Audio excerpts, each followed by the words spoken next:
I spend some time talking in high schools where I'm allowed to come and share about adoption, and get feedback from the students, hear what they think, and give them some new things to Look at that. consider. Oh, he's throwing up a gang sign.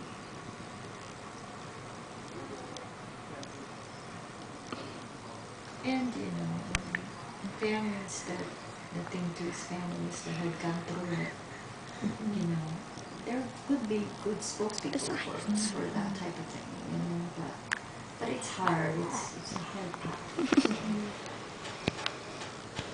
And occasionally I'll hear a comment from someone, some stranger, just demonstrating how much ignorance there still is about adoption. And I talked to them about that, and I almost cried once when I heard something that almost obviously saying, Bless you.